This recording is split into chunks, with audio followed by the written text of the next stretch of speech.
नमस्कार, news blast में आप सभी का बहुत स्वागत है और आपके साथ मैं कुलदीप बाफिला। चलिए खबरों की तरफ आगे बढ़ते हैं। किसान आंदोलन के 100 दिन पूरे हो चुके हैं। केएमपी एक्सप्रेसवे पर जुटे आंदोलनकारी किसान आंदोलन के 100 दिन पूरे और केएमपी एक्सप्रेसवे पर बड़ी संख्या में किसान पहुंचे हुए हैं। सुबह से ही पहुंचने का सिलसिला शुरू हो गया है। केएमपी एक्सप्रेसवे पर 5 घंटे तक चक्का जाम होगा और काली पट्टी बांधकर कृषि कानूनों का विरोध किसान कर रहे हैं। लंबे वक्त से वहां पर भी सुबह से ही किसानों के पहुंचने का सिलसिला शुरू हो गया और कृषि कानूनों का किस तरीके से विरोध किसान कर रहे हैं अलग अलग बॉर्डर्स पर। अब आज की जो खबर है वो ये कि केएमपी एक्सप्रेसवे पर 5 घंटे तक चक्का जाम किसान करने वाले हैं।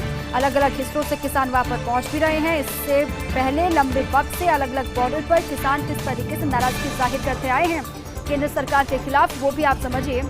Singhu border, Tikri border, Ghazipur border, Shahjahanpur border, ये वो बॉर्डर्स हैं, ये वो सीमाएं हैं जहां पर किसान 100 दिन का वक्त हो गया है, डटे हुए हैं, सरकार तक अपनी आवाज पहुंचाने की कोशिश कर रहे हैं। साफ तौर से किसानों का कहना यह है कि जब तक कृषि कानून वापस नहीं होंगे तब तक वापस नहीं लौटेंगे। चक्का जाम 5 घंटे केएमपी एक्सप्रेसवे पर आज किसान करने वाले हैं और साथ ही अलग अलग हिस्सों के हरियाणा, पंजाब, उत्तर प्रदेश, खासतौर से पश्चिमी यूपी के किसान पहुंचे हुए हैं बड़ी संख्या में। साफ तौर से कहा यह भी जा रहा है कि अब पूरे देश भर के किसानों का साथ कहीं ना कहीं इस आंदोलन को भी मिल रहा है। साफ तौर से किसान नेता जब भी मीडिया के सामने आते हैं उनको अक्सर आप सुनते हैं, कहा भी यही जाता है कि जब तक कृषि कानूनों को सरकार वापस नहीं लेगी तब तक वो पीछे नहीं हटेंगे। हालांकि सरकार की तरफ से बात ये कही जा रही है कि संशोधन करने को सरकार राजी है। अगर कोई आपत्ति है, कोई पॉइंट्स को लेकर अगर नाराजगी है तो उन पॉइंट्स पर संशोधन किया जाएगा, लेकिन कृषि कानून वापस नहीं होंगे। हालांकि सरकार ये भी बार बार किसानों से कह चुकी है कि बातचीत के लिए रास्ते खुले हैं। अगर किसान संगठन चाहते हैं कि सरकार से बातचीत के जरिए मसले का हल निकले, कोई बीच का रास्ता निकले, तो सरकार बातचीत के लिए हमेशा राजी है। लेकिन इस तरीके से जिद पर अड़े रहना किसानों के लिए भी ठीक नहीं है। अब चूंकि आज चक्का जाम, अब इस चक्का जाम में कितनी भीड़ जुटी है किसानों की, इस पर भी लगातार नजर होगी। और साफ तौर से अब क्या इन किसानों के गुस्से का असर उन राज्यों में भी देखने को मिलेगा जहां पर विधानसभा के चुनाव होने हैं? क्योंकि किसान ये लगातार कह रहे हैं कि जहां पर विधानसभा के चुनाव हो रहे हैं, जिन राज्यों में वहां के किसान भी इस आंदोलन का हिस्सा हैं और वहां पर खामियाजा भुगतना पड़ेगा केंद्र की सरकार को।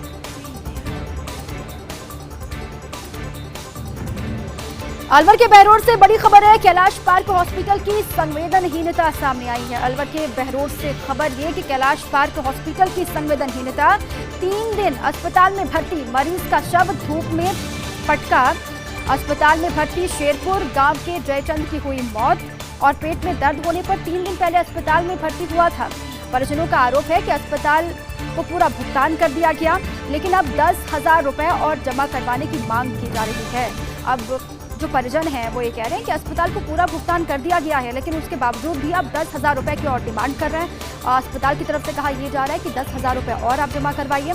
जब पीड़ित परिवार ने जताई 10,000 देने में असमर्थता, तो अस्पताल प्रबंधन ने शव धूप में पटक दिया।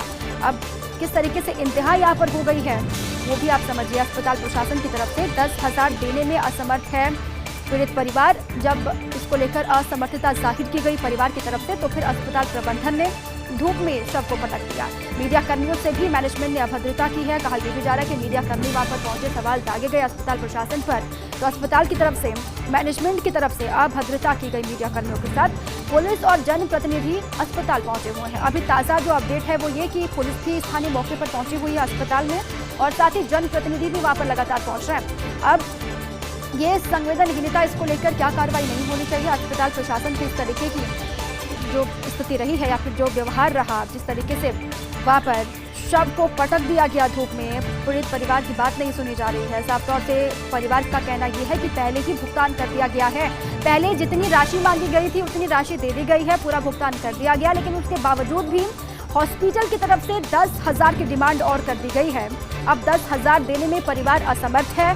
इतनी राशि परिवार वाले दे नहीं सकते, जिसकी बात गुहार लगातार लगाई भी जा रही है। लेकिन अस्पताल की तरफ से रवैया जो है वो किस तरीके से रहा, संवेदनहीन, वो आपको समझना होगा। अब इस पूरी खबर को लेकर अब कार्रवाई की दरकार है। बार बार कहा गया कि अगर अस्पताल प्रशासन किस तरीके की अब भूमिका निकलकर सामने आ रही है, इस तरीके की लापरवाही निकलकर सामने आ रही है, हर धर्मनिरपेक्ष तरीके से आप कहिए, अगर अस्पताल प्रशासन इस पर उतारू हो गया है तो फिर कार्रवाई निश्चित तौर पर होनी चाहिए। पीड़ित परिवार भी बेहद गुस्से में है। स्थानीय पुलिस वहां पर मौके पर पहुंच चुकी है, साथ में जो जनप्रतिनिधि हैं स्थानीय वो भी मौके पर पहुंच रहे हैं।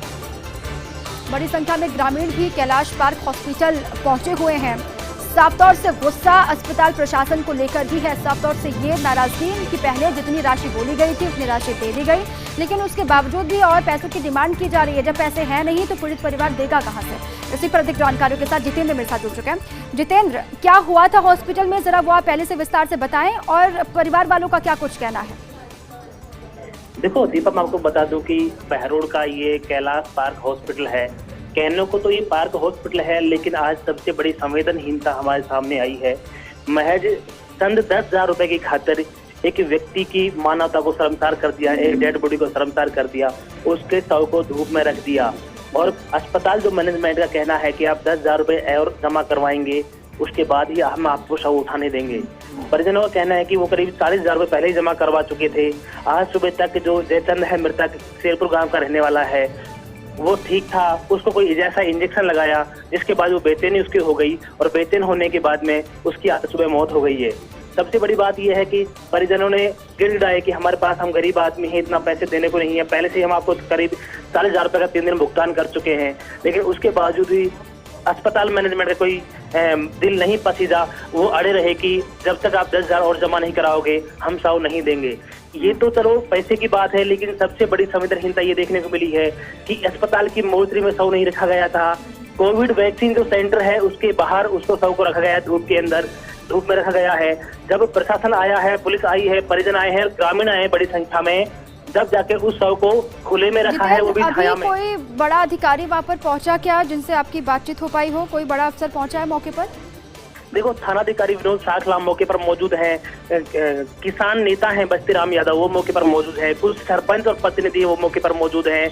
अब अस्पताल प्रबंधन ने जब हंगामा किया है, परिजनों ने, ग्रामीणों ने, अब अस्पताल प्रबंधन ये कह रहा है कि जो भी आपने जितने पैसे जमा करवाए हैं आप वापस ले जाइए, लेकिन आप कोई आगे कार्रवाई मत कीजिए। मैं आपको बता दूं कि मृतक के जो परिजन है वो रिपोर्ट लिख के दे रहे हैं। थानाधिकारी ने कहा है कि आप रिपोर्ट दीजिए, हम कानूनी कार्रवाई करेंगे। इसकी बहुत बड़ी बात और बताओ, जो मीडिया कर्मी कुछ हमारे साथी गए थे कवरेज करने के लिए, उनका भी कैमरा छीनने की कोशिश की गई थी, उनको गालियां निकाली गई है, अभद्र व्यवहार किया गया है। सबसे बड़ी बात है, जब मीडिया कर्मियों के साथ ऐसा दुर्व्यवहार करेगा। आपका तमाम जानकारी के लिए और बातचीत के लिए आगे बढ़ते हैं। गहलोत वसुंधरा रिश्तों में एक और विचित्र संयोग। जी हाँ, गहलोत और पूर्व सीएम वसुंधरा रिश्तों में एक और विचित्र संयोग। वैक्सीन का टीका भी कल दोनों ने लगवाया एक ही दिन। वो तस्वीरें भी हमने सबसे पहले आपको दिखाई थी। गहलोत वसुंधरा रिश्तों में एक और विचित्र संयोग क्या है, ये पूरी खबर आपको बताते हैं। वैक्सीन का टीका कल सुबह के मुखिया अशोक गहलोत ने भी लगवाया और साथ ही पूर्व सीएम वसुंधरा राजे ने भी टीका लगवाया। दोनों ने एक ही दिन वैक्सीन की पहली डोज ली। दोनों ने एक ही स्वर में आम जनता से अपील भी की और दोनों ने वैक्सीनेशन के बाद, जब वैक्सीनेट हुए तो उसके बाद मीडिया के सामने भी आए और एक ही सुर में आम जनता से अपील भी की और कहा कि बिना किसी डर और भय के लगवाएं टीका। सीएम अशोक गहलोत ने भी, पूर्व सीएम वसुंधरा राजे ने भी साफ तौर से आम लोगों को, प्रदेशवासियों से अपील की थी कि बिना किसी डर के, बिना किसी भय के टीका आप लगवा सकते हैं। ये बिल्कुल सेफ है, सुरक्षित है। अब भाजपा का एक खेमा इस नेचुरल संयोग पर भी कर रहा चर्चा। अब भाजपा के एक अंदर खाने जो खेमा बना हुआ है उसमें इस नेचुरल संयोग पर भी कई तरह की चर्चाएं हो रही हैं कि ये वाकई में नेचुरल संयोग था या फिर सुनियोजित तरीके से था। हालांकि इसको लेकर अब चूंकि कल जब वैक्सीनेशन की प्रक्रिया का हिस्सा बने सुबह के मुखिया अशोक गहलोत भी, पूर्व सीएम वसुंधरा राजे भी, अब दोनों के रिश्तों को लेकर कई तरह की बातें भी हालांकि की जा रही है। विचित्र संयोग भी है, चर्चाएं भी चल रही है सियासी गलियारों में कि वैक्सीन के लिए दोनों ने एक दिन का जो एक सेम डे लिया था वो ऐसे ही संयोग है या फिर पहले से ये तय था। दोनों ने एक ही सुर में जब वैक्सीनेशन के बाद बाहर निकले थे, सीएम ने भी मीडिया से जब बात की थी तो साफ तौर से यही कहा था, तमाम भ्रांतियां, अफवाहें सोशल मीडिया पर भले ही चल रही हों, लेकिन प्रदेशवासियों से गुजारिश उन्होंने की थी कि आप भी बिना डर के, बिना भय के अगर योग्य हैं, क्योंकि आप सोचिए, आप समझिए, क्योंकि देश में दूसरे फेज में, लेकिन राजस्थान में तीसरे फेज में वैक्सीनेशन की प्रक्रिया चल रही है और तीसरे फेज में उन लोगों को शामिल किया जा रहा है जो 60 साल के ऊपर के हैं या फिर 45 से 59 साल के बीच में है, जिनको 20 गंभीर बीमारियां हैं, उनको वैक्सीन लगवाई जा रही है, सरकारी हॉस्पिटल्स में भी, निजी संस्थानों में भी। और सभी से ये अपील दोनों ने ही की कि आप भी बिना किसी डर, बिना किसी भय के टीका लगवा सकते हैं। अगर सूबे के मुखिया ने ये टीका लगवा लिया है तो आप निश्चिंत हो जाइए कि ये सेफ है, सुरक्षित है, आपको डरने की जरूरत नहीं है। अगर आप योग्य हैं तो आप लगवा सकते हैं टीका। लेकिन अब दोनों के एक दिन सेम डे टीका लगवाने को लेकर अब जो भाजपा का एक खेमा है अंदर खाने, इसे नेचुरल संयोग माने या फिर ना माने, इसको लेकर कई तरह की चर्चा भी इस खेमे में शुरू हो गई। मोदी की बांग्लादेश यात्रा से बंगाल चुनाव कनेक्शन क्या है, ये पूरी खबर आपको समझाते हैं। मोदी की बांग्लादेश यात्रा है, हालांकि ये यात्रा 2020 के मार्च में ही होनी थी, कोविड की वजह से इसको रोक दिया गया था। अब चूंकि कोविड की रफ्तार कम हो गई है, धीरे धीरे केसेस भी कम आ रहे हैं, लेकिन इसी बीच अब ये खबर है कि बांग्लादेश यात्रा मोदी की होनी है। अब इस यात्रा का बंगाल चुनाव कनेक्शन क्या है? दोनों देशों के राजनयिक संबंधों को लेकर महत्वपूर्ण होगी यात्रा। दोनों देशों के जो राजनयिक संबंध है उसको लेकर मोदी की बांग्लादेश यात्रा बेहद महत्वपूर्ण होनी है। और CAA नागरिकता संशोधन कानून को लेकर दोनों देशों के बीच थोड़ा सा तनाव उपजा था। शुरुआत में आपने देखा था तनाव की स्थिति हुई थी। बांग्लादेश और भारत के रिश्तों को लेकर कई तरह की बातें भी कही जा रही थी जब नागरिकता संशोधन कानून को रूपरेखा देने की बात निकलकर सामने आई थी। हालांकि मोदी बंगाल चुनाव को लेकर भी देना चाहेंगे रणनीतिक संदेश। अब चूंकि बंगाल में इलेक्शन होने हैं और बंगाल चुनाव के ठीक उसी मौके पर जब बांग्लादेश में होंगे प्रधानमंत्री मोदी, तो वहां जाकर किस तरीके का रणनीतिक संदेश वो देंगे बंगाल वासियों को, बंगाल में जो वोटर्स हैं उनको, इस पर भी नजर होगी। बंगाल के साथ भावनात्मक तौर पर जुड़े स्थानों पर रुक सकते हैं मोदी। अब कहा यह जा रहा है कि बांग्लादेश जाएंगे और बंगाल के साथ जो भावनात्मक तौर से जुड़े हुए स्थल हैं वहां पर जाकर रुक सकते हैं पीएम। और करीब 70 सीटों पर प्रभाव रखने वाले मठुआ समुदाय पर भाजपा का खास फोकस है। अब देखिए 294 सीटें हैं विधानसभा की पश्चिम बंगाल में, जिनमें से करीब 70 सीटों पर मठुआ समुदाय प्रभावी है, वहां पर असर भी है। खासतौर से वोटर्स मठुआ समुदाय के लोग जो बेहद महत्व रखते हैं बंगाल चुनाव में, इसलिए भी भाजपा का फोकस जो है वो मठुआ समुदाय पर है। इसलिए भी कहा जा रहा है जब बंगाल के दौरे पर पीएम होंगे, जब बांग्लादेश के दौरे पर पीएम होंगे तो वहां से किस तरीके से बंगाली वोटर्स को साधने की कोशिश करेंगे, खासतौर से मठुआ समुदाय के लोगों को, इस पर भी नजर होगी। और मोदी की यात्रा के दरमियान मठुआ समुदाय के पूज्य स्थल ओराकांडी मंदिर पीएम जाएंगे। G23 पर कांग्रेस के वफादारों का प्रहार है। G23 के तमाम नेता, G23 पर कांग्रेस के वफादारों का प्रहार। कांग्रेस में परिवर्तन लाने की बात कह रहे थे गुलाम नबी आजाद। कांग्रेस में परिवर्तन लाने की बात गुलाम नबी आजाद की तरफ से कही गई, लेकिन आनंद शर्मा ने बंगाल में ISF इंडियन सेक्युलर फ्रंट के साथ गठबंधन को लेकर साधा निशाना। दूसरी तरफ अधीर रंजन चौधरी ने पार्टी के फैसले की वकालत की और साथ ही चौधरी ने आनंद शर्मा पर भाजपा के एजेंट की तरह काम करने का और भाजपा के एजेंडे पर चलने का आरोप लगाया। सलमान खुर्शीद भी G23 नेताओं को कटघरे में खड़ा करते हुए पत्र लिख चुके हैं और साफ तौर से ये कहा गया है कि जिस तरीके से G23 के नेता अलग ढर्रा बनाकर चल रहे हैं, अलग रास्ता बनाकर चल रहे हैं, वो पार्टी के लिए, कांग्रेस के लिए भी ठीक नहीं है। अगर कांग्रेस की भलाई वाकई में G23 के नेता चाहते हैं तो उनको अपनी हठधर्मिता को छोड़कर, अपनी जिद को छोड़कर पार्टी लाइन पर चलना होगा, क्योंकि पार्टी की विचारधारा से इन्फ्लुएंस होकर वो कांग्रेस का हिस्सा इतने सालों तक बने रहे। अब चूंकि ऐसे वक्त में जब कांग्रेस को जरूरत है उन तमाम सीनियर लीडर्स की, ऐसे में जब वो बगावत करते हैं तो ये गलत है। साफ तौर से उन लीडर्स की तरफ से कहा जा रहा है जो अभी भी पार्टी के साथ मजबूती के साथ खड़े हुए हैं। आगे बढ़ते हैं। बंगाल में गठजोड़, गठबंधन के जरिए 92 सीटों पर चुनाव लड़ेगी कांग्रेस। बंगाल में ये गठजोड़ क्या कामयाब हो पाएगा, इसको लेकर तरह तरह की बातें भी सियासी गलियारों में चल ही रही हैं। गठबंधन के जरिए 92 सीटों पर चुनाव लड़ेगी कांग्रेस, जबकि लेफ्ट 165 और इंडियन सेक्युलर फ्रंट 37 पर चुनाव लड़ेगी।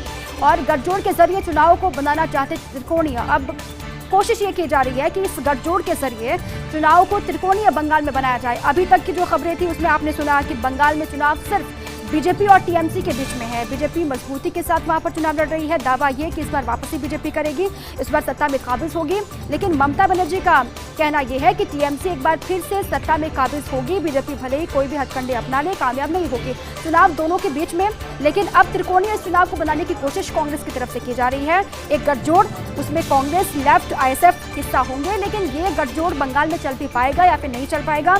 इस बार भाजपा बनाम टीएमसी हो चुका है चुनाव, जैसे कि हम आपको बार बार बता भी रहे हैं कि इस बार पश्चिम बंगाल में भारतीय जनता पार्टी बनाम टीएमसी चुनाव हो चुका है। ऐसे में सिर्फ दो दलों में चुनाव को सिमटाना नहीं चाहती है विपक्षी पार्टियां, और इसीलिए भी वहां पर गठबंधन को एक रूपरेखा दी जा रही है, गठजोड़ बनाया भी जा रहा है। वो गठजोड़ क्या चल भी पाएगा या फिर नहीं चलेगा, त्रिकोणीय मुकाबला होगा या फिर भाजपा टीएमसी के बीच ही मुकाबला होगा, इस पर लगातार नजर होगी।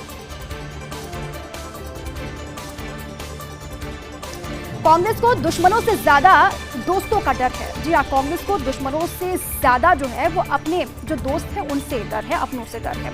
5 राज्यों के चुनाव कांग्रेस के लिए चुनौतीपूर्ण है। 5 राज्यों में चुनाव होने हैं जो कांग्रेस के लिए बहुत बड़ी चुनौती है, यकीन मानिए। केरल, असम, पश्चिम बंगाल, तमिलनाडु, पुडुचेरी, जहां पर भी वोटिंग होनी है वहां को लेकर हालांकि खासतौर से रणनीति बना रही है कांग्रेस, लेकिन फिर भी चुनौती बहुत बड़ी है। इनमें से 2 राज्य असम और साथ ही बंगाल में कांग्रेस काफी कुछ दांव पर लगा चुकी है। इनमें 2 राज्य खासतौर से असम जहां पर बीजेपी की सरकार अभी है, बंगाल जहां पर टीएमसी की सरकार है। दोनों ही राज्यों में कांग्रेस काफी कुछ दांव पर लगा चुकी है। असम में कांग्रेस ने जहां बदरुद्दीन अजमल की पार्टी AIUDF से किया है गठबंधन, यानी कि all India United democratic front से गठजोड़ किया है कांग्रेस ने असम में। दूसरी ओर बंगाल में अब्बास सिद्दीकी की ISF से किया है गठबंधन, इंडियन सेक्युलर फोर्स से, सेक्युलर फ्रंट से गठबंधन किया कांग्रेस ने। अब असम में 33 सीटों पर मुस्लिम वोट निर्णायक भूमिका में है। असम में 33 सीटें ऐसी हैं जहां पर मुस्लिम वोटर्स जो हैं वो निर्णायक भूमिका में हैं, वो किसी की सरकार बनाने और गिराने का मादा रखते हैं असम में, ये आप समझिए। लेकिन ध्रुवीकरण होने से कांग्रेस को उठाना पड़ सकता भारी नुकसान। अब डर पोलराइजेशन का भी है, डर इस बात का कि ध्रुवीकरण अगर वहां पर होगा तो इसका खामियाजा जाहिर तौर पर कांग्रेस को उठाना पड़ सकता है, क्योंकि मुस्लिम वोटर्स में खासा पकड़ कांग्रेस की मानी जाती है। बंगाल में भी कांग्रेस के गठबंधन पर उठ चुके सवाल। अब बंगाल में कांग्रेस गठबंधन की सरकार बनाने की ख्वाहिश देख रही है या फिर उस जुगत में है। गठबंधन इसलिए क्योंकि कांग्रेस लेफ्ट और इंडियन सेक्युलर फ्रंट के साथ मिलकर सरकार बनाने की कोशिश कर रही है, लेकिन वहां पर भी इस गठबंधन को लेकर कई सवाल खड़े हो चुके हैं। खुद पार्टी के सीनियर लीडर आनंद शर्मा रणनीति पर उठा चुके हैं सवाल। अब सीनियर लीडर है आनंद शर्मा जो G23 का हिस्सा भी हैं, वो इस गठबंधन को लेकर कई तरह की बातें भी कह चुके हैं। इंडियन सेक्युलर फ्रंट की विचारधारा को लेकर सवाल खड़े कर चुके हैं। अब दोनों प्रदेशों में कांग्रेस को रिवर्स पोलराइजेशन का डर है। ब्रेक के बाद एक बार फिर से आप सभी का स्वागत है। चलिए एक बार फिर से आगे बढ़ते हैं खबरों की तरफ। दिल्ली से अदिति नागर की रिपोर्ट है। गहलोत के 4 सुपरहिट राजनीतिक प्रहार क्या है वो आपको बताते हैं। दिल्ली से अदिति नागर की रिपोर्ट है। गहलोत के 4 सुपरहिट राजनीतिक प्रहार हैं। पिछले 2 दिनों से मीडिया में सुपरहिट हो रहे प्रहार। परसों विधानसभा में बजट रिप्लाई के दरमियान दिखे प्रहार। पहला प्रहार, केवल मुख्यमंत्री का दावेदार बन जाने से ही कोई नहीं बन जाता मुख्यमंत्री, इसके लिए योग्यता और वैल्यू बेस्ड पॉलिटिक्स करना बेहद जरूरी होता है। दूसरा प्रहार, दिल्ली में मेरी सरकार गिराने वाले लोगों के साथ सक्रिय हुए कई चेहरे यहाँ बैठे हुए हैं, उन्हें मैं जानता हूँ। तीसरा प्रहार, भैरव सिंह शेखावत की सरकार को 2 बार लोगों ने की थी गिराने की कोशिशें, लेकिन हमने ऐसा नहीं होने दिया, साथ नहीं दिया। और चौथा प्रहार, एक्साइज ड्यूटी बढ़ाता है केंद्र और साथ ही लेकिन बदनाम होती है राज्य की सरकार। तमिलनाडु में गड़बड़ाया कांग्रेस का गठबंधन गणित। जी हां, जो मैथमेटिक्स है गठबंधन को लेकर वो गड़बड़ा गया है तमिलनाडु में कांग्रेस का। कांग्रेस और डीएमके के बीच सीट बंटवारे पर गतिरोध अभी भी जारी है, बरकरार है। 234 सीटों वाली विधानसभा में 30-34 सीटों की मांग कर रही है कांग्रेस। 30-34 सीटों की डिमांड है कांग्रेस की, लेकिन 18-20 से ज्यादा सीटें देने को तैयार नहीं है डीएमके। और साथ ही क्योंकि 2016 में कांग्रेस 41 में से मात्र 8 सीटों पर ही जीत दर्ज कर पाई थी, लोकसभा चुनाव में मिली सफलता को भुनाना चाहती है डीएमके। और दूसरी तरफ कांग्रेस की राजनीति से खफा है स्टालिन, और इसलिए भी कहा जा रहा है कि वो सीट बंटवारे को लेकर सहमति नहीं बन पा रही है। असम चुनाव में छत्तीसगढ़ मॉडल अपनाएगी कांग्रेस। कांग्रेस ने छत्तीसगढ़ सीएम भूपेश बघेल को असम में बनाया सीनियर ऑब्जर्वर। छत्तीसगढ़ के संसदीय सचिव विकास उपाध्याय को भेजा प्रभारी सचिव बनाकर, और साथ ही छत्तीसगढ़ मॉडल की तर्ज पर असम में किलेबंदी करने की आसादी। अलकमान के निर्देश के बाद टीम के साथ असम में डटे हैं बघेल, और दूसरी तरफ भाजपा भी असम में तैयारियों में कोई कोर कसर नहीं छोड़ रही है। राहुल के बाद प्रचार के लिए प्रियंका की मांग। जी हां, राहुल गांधी के बाद प्रचार के लिए प्रियंका गांधी वाड्रा की मांग बढ़ी है। फिलहाल यूपी में किसान महापंचायत में बिजी है प्रियंका गांधी वाड्रा। हाल में प्रियंका ने असम का दौरा किया था, वो तस्वीरें भी हमने आपको दिखाई थी। असम कांग्रेस ने एक बार फिर प्रियंका के दौरे की मांग की है, और जानकार सूत्रों के मुताबिक प्रियंका एक बार फिर से असम जा सकती है, असम के दौरे पर जा सकती है। और इस बीच राहुल गांधी ने दक्षिण भारत में संभाली है प्रचार की कमान। नई शिक्षा नीति का असर, विदेशी छात्रों का भारत की ओर बढ़ा रुझान। रुझान। नई शिक्षा नीति का यह असर है कि विदेशी छात्र बड़ी संख्या में भारत की तरफ अपना रुझान दिखा भी रहा है। बीते वर्षों के मुकाबले इस साल 30% ज्यादा आवेदन हुए हैं और शिक्षा मंत्रालय बढ़ते रुझान को देखते हुए बेहद उत्साहित भी है। दुनिया के और देशों में अभियान चलाने का फैसला भी किया गया। वर्तमान वक्त में 70 से ज्यादा देशों के छात्र उच्च शिक्षा के लिए भारत आते हैं। ममता बनर्जी ने नंदीग्राम को बनाया सियासी केंद्र बिंदु। जी हां, ममता बनर्जी पश्चिम बंगाल के मुख्यमंत्री ने नंदीग्राम को सियासी केंद्र बना दिया है। नंदीग्राम से चुनाव लड़ने वाली है। भवानीपुर सीट छोड़ इस बार नंदीग्राम से ठोकी ताल। ममता के सियासी करियर में ऐसा पहली मर्तबा है जब अपनी परंपरागत सीट को छोड़ने के साथ कोलकाता के बाहर लड़ रही है चुनाव। 2011 और 2016 में भवानीपुर सीट से लड़कर ही चुनाव जीता था और इस सीट से चुनाव लड़ जंग महल के 5 जिलों की 56 सीटों को साधने की कवायद है। दीदी की तरफ से शुभेंदु अधिकारी के परिवार के प्रभाव को भी कम करने की रणनीति के तौर पर भी इसको देखा जा रहा है। और चलिए इसी के साथ ही न्यूज ब्लास्ट में अभी के लिए बस इतना ही। खबरें लगातार जारी है। आप रहिए फर्स्ट इंडिया के साथ।